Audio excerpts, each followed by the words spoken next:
The Last of Us released in 2013 to critical and commercial success and quickly entered the collective consciousness for best game of the generation, soaring into my top 3 games of all time. Following this success must have been an incredible weight to bear for developer Naughty Dog, but after 7 long years of waiting and a so far unbroken track record for high quality, immersive storytelling, does The Last of Us Part 2 deliver on the hype, or does it fall victim to its own past success? Follow me on this review as I recount my experience completing the game, the emotional rollercoaster I endured, and answer the question, is the sequel better than the original? It's going to be a spoiler-free review, and I'll be following this up with a spoiler discussion in the next few days. As always with my content, if you enjoy the review, put a like on the video and subscribe. It really helps me grow the channel so more people can find my content. I'd love to hear your opinions in the comments, so don't be shy, and please, no spoilers.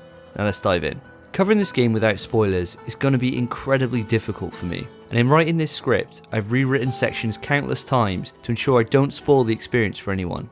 I'm sorry if you feel key moments are omitted from this review. I had the pleasure of going into this experience blind. I had nothing spoiled, and I didn't watch a single trailer after E3 2018 to try and savour every moment. I'd hate to rob someone of the choice to experience this game in the same conditions as myself. So take solace in any footage you see will be from various points in the game, but nothing will give any story or locations away that could sully the experience. The Last of Us Part 2 picks up 4 years after the events of Joel and Ellie's cross-country expedition finding the Fireflies, with the characters now settled in Jackson. This time around we're playing as Ellie, experiencing life in Jackson and meeting the characters that will form the backbone of the journey to come. The plot itself is a revenge quest, and it's Ellie's burning desire which drives the narrative forward with an incredible ferocity. The world of The Last of Us is a savage, depressing place where the strongest survive and humanity is often absent to ensure survival at any cost. Ellie's transformation over the course of the game and the real impact she feels from her actions are palpable. The game is incredibly dark, putting us, the player,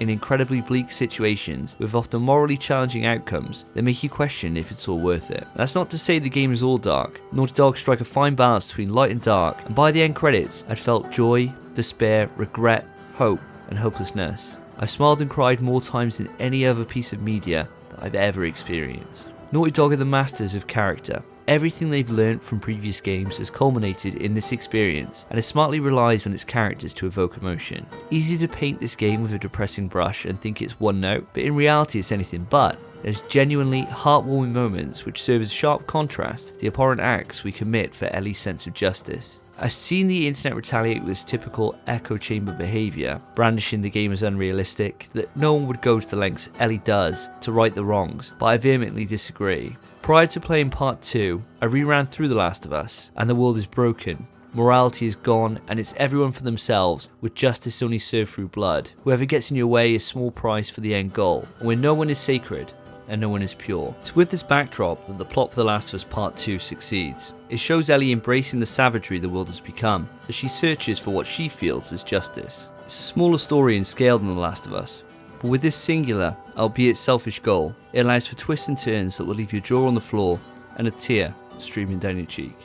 The Last of Us wasn't just applauded due to its story, its gameplay was a mixture between stealth and combat, and that returns here in Part 2. Everything the original game implemented has been improved here. Stealth has been overhauled, with Ellie now being able to move through scenery in a way that was unthinkable in the original. She can now go prone to hide in open areas, she can squeeze through gaps to escape or to circle around obstacles to get the flank on her enemies. Due to tools on offer, the areas are more open, with increased verticality, and this really opens combat and stealth to be played how you want to. Of course, survival isn't guaranteed, and the AI does a fantastic job of flushing you out of cover if you stay too long. The way they communicate to each other to close off your escape routes is something I'd never experienced to the degree they do in this game. In The Last of Us, I could quite happily get behind a counter and stay there for the duration of a fight, leading enemies to me and executing them with a quick pop out of cover. Part 2 does away with this, where enemies will stay behind cover themselves while their teammates flank you from both directions. The game doesn't have to rely on Molotov throwing enemies to force you to move like the original. The AI will do this themselves. If you stay anywhere for too long, you'll quickly be overwhelmed, and rushing head on, you're asking to die quick. The Last of Us, it was possible to clear a whole encounter running towards enemies, but using nothing but melee weapons due to the low aim of the enemy, whereas here,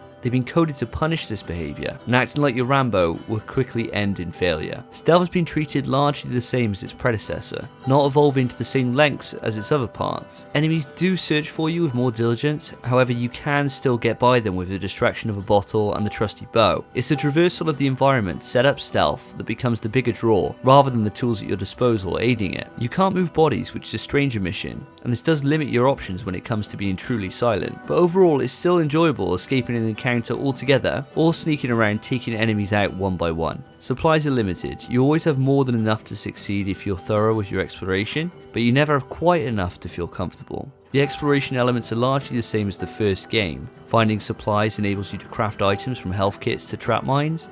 Picking an area clean of resources is pivotal to survival, and for much of the experience between encounters, you will be picking through homes, shops and cars. To ensure this doesn't get monotonous, the environmental storytelling returns, and just like the original, is top notch here. Learning the stories of people long since passed is as memorable and emotional as it was with the original. A story involving a town marksman is particularly memorable. Saves return too. Just like in the original, finding collectibles will normally point you in the right direction for the code. However, instead of just writing the code on a note, the game will often leave the combinations on objects around the environment. Might be looking at a calendar to figure out a couple's anniversary, or checking the employee of the month to find out which year and month they are referencing in the note. They're all found in the same vicinity as the safe, but figuring out the code has that extra layer of depth which wasn't present in the original, and was a fun break from the action of the encounters during the downtime.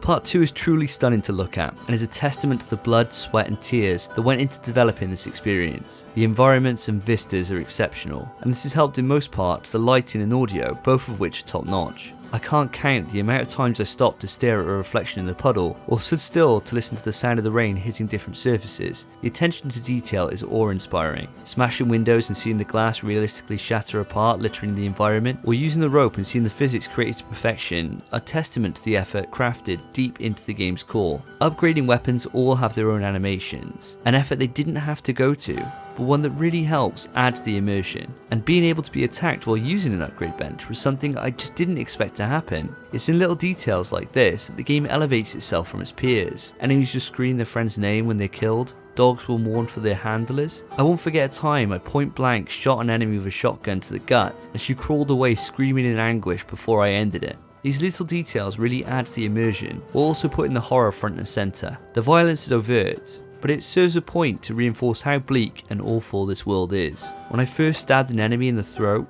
and saw him bleed out in front of me, it was harrowing. I'd never seen violence so graphic in a video game portrayed like this. It isn't nice, but damn is it satisfying. The environments are varied in size and scope, from wide open cityscapes to claustrophobic, infected-ridden basements and sewers. They're all overflowing with character, horror and a feeling of unease. The infected return and are genuinely frightening. My heart rate would skyrocket on hearing the familiar clicks of a clicker, and the stalkers have been elevated to shit my pants level of fear. The use of silence juxtaposed with overly loud gunshots and explosions are balanced to perfection to ratchet up that tension. And they've pushed the PS4 to the very brink with this game, and upon taking my headphones off, I thought my PS4 Pro was going to go into orbit. I didn't know how a studio could create a game looking better than God of War, but Naughty Dog has delivered in every aspect. The motion capture and performances from all actors are stellar. The unique context-sensitive animations and impeccable sound design all create an unforgettable world. I was blown away by The Last of Us Part 2. It's not very often that something I've been eagerly awaiting for lives up to my expectations, let alone exceeds them.